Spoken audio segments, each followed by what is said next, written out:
Tendre Père, Roi éternel, Roi des armées, précieux Jésus, nous nous prosternons devant toi ce matin. Nous tous qui sommes là ce matin, Seigneur éternel, nous nous prosternons devant toi, nous implorons ta grâce pour nos cœurs. Sonde-nous ce matin, nous te supplions. Sonde chacun de nous, Dieu du ciel et de la terre. Révèle à chacun son cœur, Seigneur. Aide-nous, Dieu éternel, à nous détourner de toute mauvaise voie, afin, Seigneur, d'être établis sur la voie de l'éternité. Nous te bénissons, nous te louons, Père, pour ta bonté, pour ta fidélité. Merci pour ta grâce abondante de ce matin. Merci pour ta présence au milieu de nous. Merci, Roi, pour nous tous qui sommes là ce matin.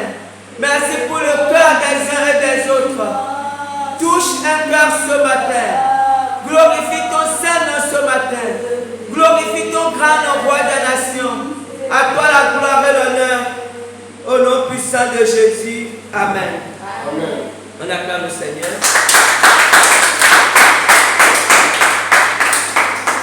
Je vois que ce matin, apparemment, il y a beaucoup d'absence ce matin. Ok, nous allons continuer le thème sur l'amour de Dieu ce matin. Nous allons parler de l'amitié avec Dieu. Le thème de ce matin, c'est l'amitié avec Dieu. Notre verset de base, c'est Proverbe 17, verset 17. L'ami aime en tout temps, et dans le malheur, il se montre un frère. L'ami aime en tout temps, et dans le monde, il se montre un frère. Nous, dimanche, nous avons parlé, nous avons vu qu'il y a plusieurs niveaux de maturité dans la vie chrétienne, dans la relation avec Jésus, et que le niveau le plus élevé, c'est l'amitié avec Dieu. Parce que lorsqu'on devient ami avec Dieu, on verra que Dieu nous partage son cœur. Et nous voyons que dans notre génération, nous sommes dans une génération difficile où l'égoïsme, l'égocentrisme détruit tout ce qui est vraie amitié. Parce que dans notre génération, malheureusement, les amis se calomnient, les amis se critiquent, les amis, beaucoup de choses. Disons qu'on a perdu le vrai sens de l'amitié. Et ce matin, nous allons mieux comprendre l'amitié avec Dieu. Amen. Amen. Grand 1, l'amitié selon Dieu.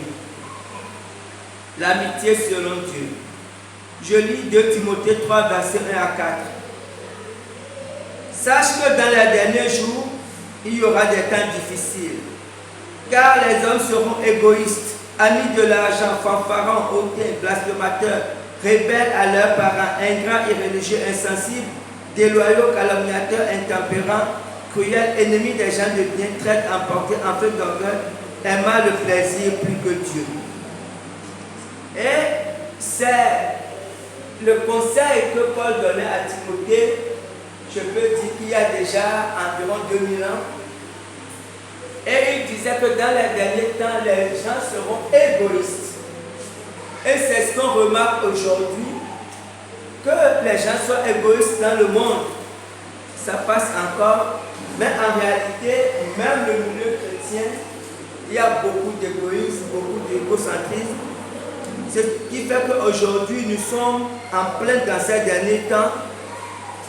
Nous voyons ces comportements dans le monde et malheureusement, nous voyons aussi ces comportements dans l'église. Les mêmes comportements du monde, nous les voyons dans l'église. Les mêmes amitiés fragiles dans le monde, nous les voyons aussi dans l'église. Quand les gens sont amis, nous voyons que ce sont des relations intéressées avec beaucoup de choses. Comprenez-vous? Et ce n'est pas la façon de Dieu de voir l'amitié. Parce que Dieu a un autre regard sur l'amitié. Proverbe 17, verset 17, notre verset de base dit: l'ami aime en tout temps, et dans le malheur, il se montre un frère. Dieu a une idée de l'amitié. Pour Dieu, lorsque les gens choisissent de devenir amis, parce que vous savez, l'amitié c'est un choix en fait. Un frère, on ne choisit pas, comme on dit, son frère, on ne choisit pas ses parents, mais un ami, on le choisit. Ou on l'a choisi, c'est une amie. Donc, lorsqu'on fait le choix d'avoir un ami ou une amie, lorsqu'on est chrétien, alors on doit vivre cette amitié selon les critères de Dieu. Et selon Dieu, l'ami doit aimer en tout temps. Si c'est un ami, alors il doit aimer en tout temps. Et il doit pouvoir épauler, il doit pouvoir se sacrifier pour l'autre. Et c'est ce que nous voyons un peu dans l'histoire de David et de Jonathan. Voilà une image d'amitié que la Bible montre dans l'histoire, amitié biblique, amitié selon Dieu, que nous voyons dans l'histoire de David et de Jonathan. Nous allons lire juste 4 versets. 1 Samuel 18, versets 1 à 4. David avait achevé de parler à Saül. Et dès lors, l'âme de Jonathan fut attachée à l'âme de David. Et Jonathan l'aima comme son âme. Ce même jour, Saül retint David et ne le laissa pas retourner dans la maison de son père. Jonathan fit alliance avec David parce qu'il l'aimait comme son âme. Il ôta le manteau qu'il portait pour le donner à David et lui donna ses vêtements, même son épée, son arc et sa ceinture. Amen. Qu'est-ce qui se passe ici? Vous savez, dans cette histoire, Jonathan était prince, était fils du roi. Son roi était Saül. Et Jonathan, depuis l'enfance, il était l'héritier de son père. Donc, depuis l'enfance, il a été préparé pour succéder à son père pour être le prochain roi d'Israël. Et voilà qu'un jour, David débarque. Et quand David débarque, il se trouvait que Jonathan, à part le fait d'être prince ou d'être fils de son père, il était aussi un homme de Dieu. Parce que quand David a débarqué, quand David a commencé par faire des exploits, Jonathan a vite compris que c'est David qui devait être le prochain roi. Or, le problème, c'est que lui, Jonathan, il a été préparé toute sa vie pour être le prochain roi. Donc, il fallait faire un choix. Et Saül aussi, étant roi, quand il a vu la vie de David, il a compris que c'est David qui devait être une menace pour son fils Jonathan. Et Saül, le roi, a commencé à combattre David. Et dans cette affaire, il s'est trouvé que Jonathan s'est attaché à David. Et la Bible dit que Jonathan a aimé David comme son âme. Ils sont devenus amis. Et puisqu'ils étaient devenus amis, Jonathan ne pouvait plus défendre ses intérêts. Il défendait maintenant les intérêts de son ami. Intérêts qui étaient totalement contraires à ses propres intérêts. Parce que si David devenait roi, ça veut dire que lui, Jonathan, il ne pourra plus jamais être roi. Voyez à quel niveau il fallait se sacrifier. Mais Jonathan a accepté de faire ce sacrifice et il a fait alliance avec David. Parce qu'il a compris que dans le projet de Dieu, c'est David qui devait être roi et il a accepté de céder sa place à David. Et si nous sommes chrétiens, vous savez, en tant que chrétiens, nous ne sommes pas obligés d'avoir des amis. La Bible ne nous oblige pas à avoir des amis. Mais s'il nous arrive d'avoir des amis, ou si nous acceptons de prendre des gens comme amis, alors dans ce cas, soyons des amis selon le standard biblique. Si tu choisis d'avoir un ami ou tu choisis d'avoir une amie, si tu ne peux pas laisser passer tes intérêts pour ton ami, alors tu n'es pas un bon ami. Si dans ton amitié, ce sont tes intérêts qui t'intéressent, alors ça ne sert à rien. Tu ne comprends pas ce que cela veut dire être un ami. La Bible dit un ami aime en tout temps. Il protège son ami. Il cherche le bien de son ami. Et lorsqu'il y a un malheur, lorsque son ami a un malheur, elle lui dit qu'il se montre un frère. Amen. Grand Dieu. Les amis de Dieu. Dans la Bible, effectivement, il y a eu plusieurs personnes qui étaient des amis de Dieu, mais nous allons voir juste quelques-uns. Vous savez, aujourd'hui, dans notre génération, plusieurs hommes de Dieu, plusieurs pasteurs, quel que soit le titre qu'on se donne, se proclament beaucoup de choses, se proclame intime de Dieu, avec tout ce qu'il veut se proclame. Mais lorsqu'on regarde dans la Bible, ceux que Dieu a appelés ses amis, personne de ces personnes s'est proclamé ami de Dieu. C'est Dieu au contraire, comprenez. C'est Dieu qui déclare plutôt, qui dit que telle personne est mon ami. Mais la plupart du temps, les personnages bibliques, même qui étaient dans l'intimité de Dieu, n'ont jamais osé dire, parce que c'est prétentieux de dire que je suis l'ami de Dieu. Vous savez, c'est prétentieux. Et beaucoup de personnes bibliques n'ont jamais dit ça, mais c'est Dieu qui les a défendus. Et nous allons voir un peu quelques-unes de ces personnes. Abraham. Vous savez, Abraham ne s'est jamais déclaré ou n'a jamais dit que Dieu était son ami, ou qu'il était l'ami de Dieu, qu'il était l'ami de Dieu. Abraham a simplement marché avec Dieu. Et à un moment donné, quand on voit Genèse 18, verset 17, que je vais lire, alors l'Éternel dit, cacherai-je à Abraham ce que je vais faire? Cacherai-je à Abraham ce que je vais faire? Abraham a marché avec Dieu pendant plusieurs années, avec des hauts et des bas. Il a connu des difficultés dans sa marche. Il lui est arrivé de tomber. Mais ce qui était le plus important, c'est que dans toutes ces choses, Abraham est resté attaché à Dieu. À un moment donné, dans l'histoire de Sodome, Dieu était en train d'aller à Sodome. Dieu allait détruire Sodome, Sodome et Gomorrhe, à cause du comportement de ces peuples. Mais vous savez, Dieu n'a jamais eu pour dessein de détruire les hommes. C'est qu'à chaque fois que Dieu détruit un peuple, c'est parce que Dieu n'avait plus d'autre solution. C'est parce que Dieu aura tout essayé. Et c'est surtout parce qu'il n'y avait pas un intercesseur. Et Dieu allait détruire Sodome et Gomorrhe. Et avant d'aller à Sodome, Dieu s'est interrogé. Il a dit, mais est-ce que je peux cacher à Abraham mon projet, ce que je vais faire? Et quand on verra qu'effectivement Dieu s'est rapproché d'Abraham et que Dieu a dit à Abraham ce qu'il était sur le point de faire. Dieu a dit à Abraham qu'il était en train d'aller détruire Sodome et Gomorrhe. Et on verra que dans cette histoire, Abraham a intercédé. Comprenez? Parce que bien que Dieu avait pour projet de détruire Sodome et Gomorrhe, Dieu espérait quand même ne pas détruire cette ville. Et Dieu a dit à Abraham, même si je trouve 10 justes, alors je ne vais pas la détruire. Parce qu'Abraham a intercédé jusqu'à 10 personnes.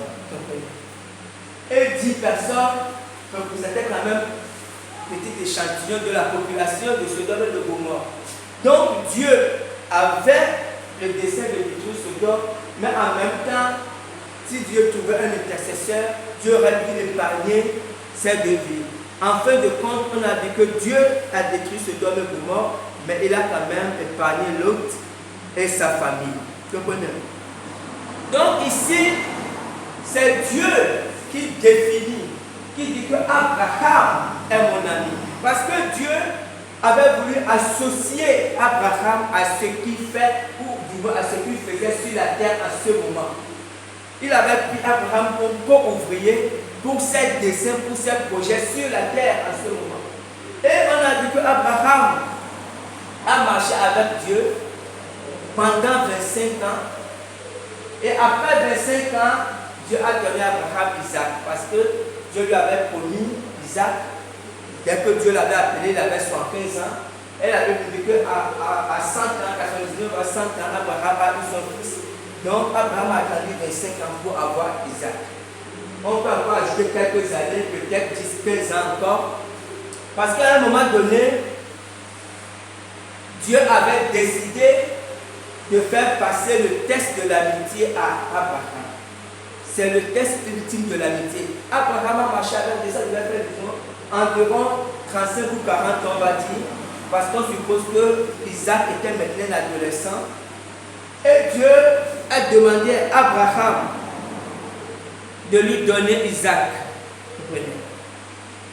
Et dans cette affaire, qu'on voit dans Genèse 22, Dieu a demandé à Abraham de lui sacrifier Isaac. Et Dieu a précisé ton fils Isaac que tu aimes. Et Abraham, ça veut dire Abraham est parti avec Isaac. Et Abraham a fait 3 jours de marche. Parce que pour aller sur le mont Horeb, il fallait marcher 3 jours. Abraham a pris son fils, il a pris les serviteurs. Et pendant 3 jours, Abraham a marché, sachant qu'il allait sacrifier Isaac. Isaac, il représentait la chose que Abraham aimait le plus en ce moment-là sur terre. Abraham avait tout le temps de se rétracter ou de changer d'avis. Mais il a continué et il est parti. Et Dieu l'a laissé faire jusqu'au moment où Abraham était sur le point de tuer son fils. Lisons Genèse 22, versets 11 et 12. Alors l'ange de l'Éternel appela des cieux et dit, Abraham, Abraham. Et il répondit, me voici. L'ange dit, n'avance pas ta main sur l'enfant et ne lui fais rien, car je sais maintenant que tu crains Dieu et que tu ne m'as pas refusé ton fils, ton unique. Et voici le test de l'amitié. Vous savez, Dieu, en fait, quand je disais que c'est Dieu qui déclare qui est son ami. Et pour que Dieu déclare que quelqu'un est son ami, Dieu exige en fait beaucoup de choses de cette personne. On va voir tout à l'heure quelles sont ces choses. Dans le cas d'Abraham, Dieu a voulu voir si Abraham était prêt à tout sacrifier pour lui. Parce que ce que Abraham avait de plus précieux à ce moment-là, c'était son fils.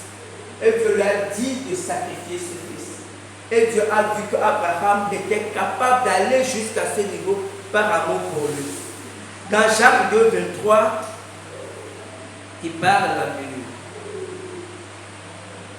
Il parle de ça. Non, allons à lui. Jacques 2, 23.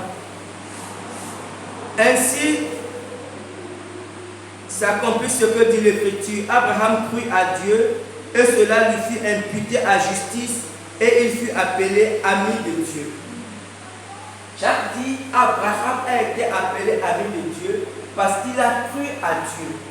Parce que lorsque Dieu a demandé de sacrifier son fils, il a cru. Hébreu dit Abraham croyait que Dieu est puissant même pour ressusciter les morts. Et à cause de cette foi, il a été déclaré ami de Dieu. Amen. Le deuxième personnage dont on peut parler, c'est Moïse. Vous comprenez? Moïse avait le même comportement, il marchait devant Dieu. Il ne s'est jamais proclamé ami de Dieu. Il avait cette crainte référentielle de Dieu. Et c'est Dieu qui témoignait plutôt de Moïse. C'est Dieu qui témoignait de Moïse. Dans Nombre 12, versets 7 à 8, je vais lire. Il n'en est pas ainsi de mon serviteur Moïse. Il est fidèle dans toute ma maison. Je lui parle bouche à bouche. Je me révèle à lui sans énigme. Et il voit une représentation de l'Éternel. Pourquoi ne vous pas craindre de parler contre mon serviteur, contre Moïse? Dieu, c'est Dieu lui-même qui a défini que Moïse n'était pas comme les autres serviteurs. Il était unique parce que Dieu dit qu'il lui parlait de bouche à bouche. Le verset que Dieu parle à Moïse comme un ami parle à son ami. Donc Moïse était aussi un autre ami de Dieu dans son comportement et Dieu a témoigné de Moïse. On a parlé aussi plusieurs fois ici de Daniel. Daniel, qui est un autre ami de Dieu. Daniel 10, verset 11. Puis il me dit, Daniel, homme bien-aimé, sois attentif aux paroles que je vais te dire. On a vu que dans Daniel 10, l'ange a appelé à 2 reprises. Dans le verset 11 et dans le verset 19, Daniel, homme bien-aimé. Daniel était aussi un bien-aimé, un ami de Dieu. La dernière personne que nous allons prendre comme exemple, c'est Josué. Il y a d'autres personnes, nous allons Josué parce un bel exemple. Josué, vous savez, la Bible ne dit pas explicitement qu'il est ami de Dieu, mais dans les faits, on s'est rendu compte que Josué faisait partie des amis de Dieu. Il y a bien d'autres personnages. Parce que dans la Bible, quand on va Josué 10, versets 12 à 14, je vais lire. Alors Josué parla à l'Éternel le jour où l'Éternel livra les Amoréens aux enfants d'Israël. Et il dit en présence d'Israël, Soleil, arrête-toi sur Gabaon, et toi lune sur la vallée d'Ajalon. Et le soleil s'arrêta et la lune suspendit sa course, jusqu'à ce que la nation eût tiré vengeance de ses ennemis. Cela n'est-il pas écrit dans le livre du juste? Le soleil s'arrêta au milieu du ciel et ne se hâta point de se coucher. Presque tout un jour, il n'y a point eu de jour comme celui-là, ni avant ni après, où l'Éternel a écouté la voix d'un homme, car l'Éternel combattait pour Israël. Josué est le seul qui, dans sa marche avec Dieu, a ordonné au soleil de s'arrêter. Et le soleil s'est arrêté parce que Josué l'a demandé à Dieu. Donc, voyez, quand on voit un peu, il y a eu des hommes qui sont arrivés à entrer dans l'intimité de Dieu, à tel point que Dieu partageait son cœur avec eux. On va voir ça tout à l'heure pour certains. Dieu partageait son cœur avec ces personnes. Comme on a parlé de Daniel. Daniel est la seule personne à qui Dieu a parlé des choses. Dieu lui a montré des choses qui devaient arriver avant la naissance de Jésus. Des choses qui concernent Jésus. Des choses qui concernent notre époque actuelle. Des choses qui concernent jusqu'à la fin des temps. Dieu a révélé toutes ces choses à Daniel. Parce que Daniel était entré vraiment dans l'intimité de Dieu. Amen. Amen. Grand 3, le chemin de l'amitié. Le chemin de l'amitié.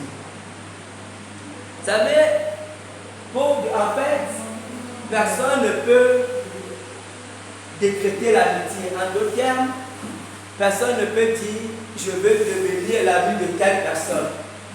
Parce que pour devenir ami, il faut déjà qu'il y ait une convergence de personnalité. Il faut peut-être qu'il y ait une communion d'intérêts, mais il faut surtout, et c'est la chose la plus importante, qu'il y ait cette alchimie. C'est que pour devenir ami, vous savez, en réalité, on ne force pas. Il y a des gens qui se rencontrent, des gens qui s'entendent tellement bien qu'ils finissent, il y a cette alchimie-là. Et il faut ça dans tout ce qui est amitié. Et en ce qui concerne la relation avec Dieu, effectivement, il y a ces aspects qui jouent. Dieu, quand il nous regarde, nous qui sommes chrétiens, Dieu sait que nous l'aimons. Nous n'aimons pas Dieu tous de la même façon, mais nous aimons Dieu à différents niveaux. Et Dieu sait que nous l'aimons. Mais malheureusement, ce n'est pas suffisant pour qu'on devienne ami de Dieu. Parce que Dieu existe certaines choses, comme nous l'avons dit tout à l'heure. Et ce qui nous empêche, toutes les choses qui nous empêchent vraiment de devenir amis de Dieu, c'est parce que nous sommes encore très égoïstes, très égocentriques dans notre façon de faire les choses. C'est vrai, nous sommes chrétiens, mais nous sommes malheureusement des chrétiens égocentriques. Nous ne sommes pas à même de nous sacrifier pour les autres, pour ne même pas dire pour Dieu. Comprenez? Or, pour devenir ami de Dieu, il y a certaines exigences que nous allons voir. La première chose, c'est l'obéissance totale, absolue. Dans Jean 15, verset 4, Jésus qui parle, vous êtes mes amis si vous faites ce que je vous commande.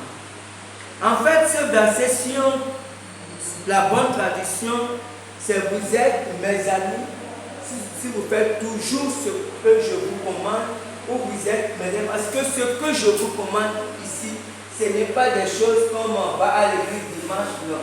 Ce sont des choses sacrificielles en fait. Comme on voit un peu dans Jean 21, ce que Jésus dit à Pierre, ce sont des choses quand Jésus nous demande de nous renoncer à nous-mêmes. C'est de ça qu'il s'agit. Ce n'est pas, comprenez, ce n'est pas si quelqu'un te gifle, non. Donc ici, je dis que pour devenir son ami, il faut qu'on soit capable, en fait, de faire certaines choses qu'il nous commande. Comme Abraham, on a vu l'exemple d'Abraham. Abraham a été déclaré ami de Dieu parce qu'il a fait ce que Dieu lui a commandé. Et nous avons vu que ce que Dieu lui a commandé était hyper difficile.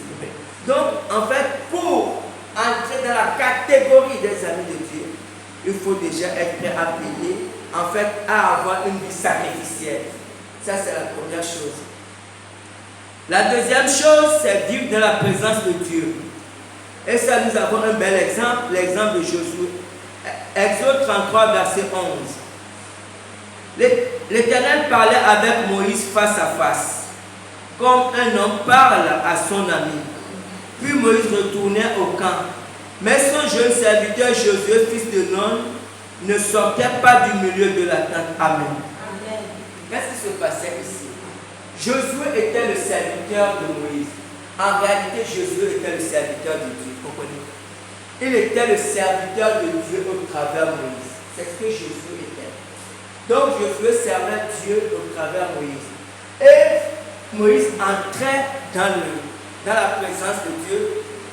Et Josué entrait dans la présence de Dieu avec Moïse. Mais Josué restait à distance et Moïse parlait avec Dieu. Et Moïse parlait avec Dieu face à face. Et vous savez, Josué observait ces choses. Et Josué voyait comment Moïse se comportait avec Dieu, ou du moins comment Dieu opérait avec Moïse. Et Josué était témoin de ces choses. Et dans son cœur, sûrement, Josué voulait aspirer à vivre la même expérience. Et la Bible dit, lorsque Moïse a fini de parler avec Dieu, Moïse sortait maintenant de la tente parce qu'il allait au camp pour parler au peuple. Mais Josué, lui, ne sortait pas, il restait dans la présence de Dieu. C'est que Josué, dès cet instant, avait déjà commencé à cultiver la présence de Dieu. Et ça, c'est une base importante d'amitié. On ne peut jamais devenir ami avec quelqu'un quand on n'aime pas sa présence. Ou qu'on aspire, parce que c'est la première base. Quand on aime quelqu'un, on veut passer souvent du temps avec cette personne. Comprenez? Et c'est ça. Donc ici, Josué n'était pas encore déclaré ami de Dieu. Loin de là, il était serviteur de Moïse. C'est après la mort de Moïse qu'il va prendre le relais. Mais déjà, il ne sortait pas du temps. Il restait dans la présence de Dieu. C'est très important. C'est pour ça que lorsque Moïse est mort, lorsque Moïse n'était plus, c'est Dieu qui a dit à Josué, mon serviteur Moïse est mort, maintenant lève-toi. C'est Dieu qui a passé le relais à Josué. Parce que Dieu a vu comment Josué se comportait. Et Dieu a vu que Josué était qualifié pour prendre la relève de Moïse. Et l'histoire a montré que Dieu ne s'est pas trompé. Josué, effectivement, a joué le rôle que Dieu lui avait assigné. Amen. Amen.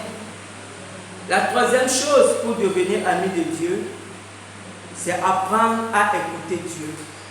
Et ça, c'est quelque chose de très difficile. Honnêtement, c'est très difficile pour nous, pour notre génération. En fait, ce qui se passe dans la vie de l'homme de Dieu, dans la vie de la femme de Dieu, c'est que face aux circonstances, parce que quelquefois les circonstances sont tellement confuses que nous ne savons pas ce qu'il faut faire, nous ne savons pas quoi faire. Et nous avons besoin de la pensée de Dieu. Or, il peut arriver que Dieu tarde à parler. Vous comprenez? Et quand Dieu tarde à parler, on a envie de faire quelque chose. Et la plupart du temps, on décide de faire quelque chose et on fait des choses sans que Dieu ait parlé. Et parce que nous sommes, que ce soit dans le ministère, même que ce soit dans nos familles, parce que nous sommes souvent en mouvement, pour ne pas dire que nous allons d'activité en activité sans que Dieu ait parlé. Parce que vous savez, quand on attend Dieu, et c'était ce qui est arrivé au roi Saül, on devait offrir un sacrifice à Dieu, et c'est Samuel qui devait offrir le sacrifice, parce que Saül n'était pas habilité à offrir ce sacrifice. Mais Saül a attendu Samuel et Samuel tardait. Et à un moment donné, Saül a vu que le peuple a commencé par s'impatienter. Et ça, c'est souvent le piège aussi des hommes de Dieu, des femmes de Dieu. À un moment donné, le peuple s'impatiente parce que le peuple a besoin d'activité. Et quelquefois, les hommes de Dieu tombent dans le piège de l'activité parce qu'ils peuvent inventer quelque chose qui ne vient pas du tout de Dieu. Parce que le peuple, vous savez, c'est la même chose que Aaron a fait. Quand Moïse n'était plus là, le peuple a dit que nous ne voyons plus Aaron, trouve-nous un Dieu. Parce que le peuple a souvent cette soif d'être en activité ou de faire des choses. Le peuple ne sait pas attendre patiemment que Dieu parle. Et souvent ça pousse les hommes de Dieu, les femmes de Dieu à prendre des décisions en fait qui ne viennent pas de Dieu. Vous savez, parce que dans le fond, Dieu n'est jamais en retard et Dieu n'est jamais pressé. Parce qu'il y a des moments où, nous, dans notre façon de voir les choses, nous pouvons penser que nous sommes en retard, alors que Dieu, pour Dieu n'est jamais en retard. Pour Dieu, il y a encore du temps. Et Dieu vient peut-être quelquefois parler. Vous savez, dans l'histoire des on va lire un peu. Lisons 1 Roi 17, versets 8 à 9. Alors la parole de l'Éternel lui fit adresser en ces mots. Lève-toi, va à Sérapta, qui appartient à Sidon, et demeure là. Voici, j'ai ordonné à une femme veuve de te nourrir. Là, c'est l'histoire d'Élie. À un moment donné, il était en train de fuir Akab et Jézabel. Et quand il était en train de fuir, il fuyait, il ne savait pas être Dieu. Il a fallu que Dieu lui parle, que Dieu le conduise, et Dieu l'a conduit. Il a passé du temps chez cette veuve qui a pris soin de lui à un moment donné. Avant, elle était assise au bord du torrent de Guérit, où les oiseaux le nourrissaient. Parce qu'il y a des moments où la vie de l'homme de Dieu, la vie de la femme de Dieu est confuse, que c'est la confusion totale. On ne sait pas exactement ce qui se passe. Et pendant de tels moments, en fait, on doit tout simplement s'asseoir et recevoir une parole de Dieu. Recevoir une parole de Dieu. Mais quand on n'a pas reçu de parole de Dieu, on ne doit rien faire. Parce que souvent, lorsqu'on est pressé, on prend des décisions qui sont basées sur notre intelligence et souvent, après on se rend compte qu'on s'est trompé. Mais comme je dis, c'est la partie la plus difficile. Parce que, vous savez, des fois on peut attendre Dieu pendant des heures, des fois même ça peut être pendant des jours, on interroge Dieu et Dieu ne dit rien. Et si on n'est pas très patient, après un moment donné, on prend une décision. Amen. Amen. Nous allons terminer. Grand 4, l'ami de l'époux. L'ami de l'époux, c'est l'histoire de Jean-Baptiste. Jean 3, versets 29 à 30. Celui à qui appartient l'épouse, c'est l'époux. Mais l'ami de l'époux qui se tient là et qui l'entend éprouve une grande joie à cause de la voix de l'époux. Aussi cette joie est la mienne. Aussi cette joie qui est la mienne est parfaite. Il faut qu'il croisse et que je diminue. Jean 3, 29 à 30. Jean 3, 29 à 30. C'est l'histoire de Jean-Baptiste. Vous savez, si aujourd'hui, nous, hommes de Dieu, nous, femmes de Dieu, nous pouvons ressembler un peu à Jean-Baptiste, je pense que l'Église serait très très forte. Jean-Baptiste était quelqu'un qui avait une grande notoriété, quelqu'un à qui venaient toutes les foules, les pharisiens, les autres, les publicains, tous venaient vers Jean pour être baptisés parce que tous avaient reconnu que Jean était un prophète et ils venaient. Et quand on voit que tous ceux qui avaient des doutes même sur leur conversion, les publicains venaient vers lui dire mais qu'est-ce que nous devons faire? Jean leur disait allez, ne soyez pas corrompus. Il parlait aux pharisiens, il parlait à toutes les couches de la société parce qu'il avait cette réputation, il était reconnu, il avait cette notoriété. Et voilà et il avait ses disciples. Et voilà que Jésus débarque. Et quand Jésus débarque, Jean baptise Jésus. Et après, tous ceux qui suivaient Jean allaient maintenant vers Jésus. Et les disciples de Jean ont dit, mais comment ça? Ils sont partis dire à Jean que, mais celui-là que tu as baptisé, les gens vont maintenant chez lui. Et Jean a dit, mais, parce que vous n'avez rien compris. Moi, je suis l'ami de l'époux. Extraordinaire. Ça, c'est l'ami, comme je l'ai expliqué, l'ami dans le sens de Dieu. Il a dit, je suis l'ami de l'époux. J'avais pour rôle, en fait, de préparer l'épouse. J'avais pour rôle de dire à l'épouse, en fait, de vanter à l'épouse les qualités de l'époux. L'ami de l'époux, ce n'est pas quelqu'un qui vante ses propres mérites. Il vante les mérites de l'époux, de son ami, afin que l'épouse aime l'époux. Il a dit, c'est ça son rôle. Et il a dit, il faisait et jouait ce rôle parce qu'à cette époque, il parlait au peuple d'Israël. Et il dit, lui qui était l'ami de l'époux, il a fait ce travail. Et puis voilà que l'époux débarque. Il dit, quelle est sa joie? Parce que quand l'époux débarque, il voit que l'époux est là et que l'épouse est là. Ils sont heureux. Il dit, voilà ma joie. Et il dit, c'est pour ça qu'il faut qu'il croisse. Et que moi, je dis. Il faut que l'affection de l'épouse aille vers l'époux et que cet attachement, peut-être, que l'épouse avait envers moi, diminue. C'est que, en fait, l'homme de Dieu, la femme de Dieu, a le devoir d'amener le cœur du peuple vers Dieu. C'est ça le rôle de l'homme.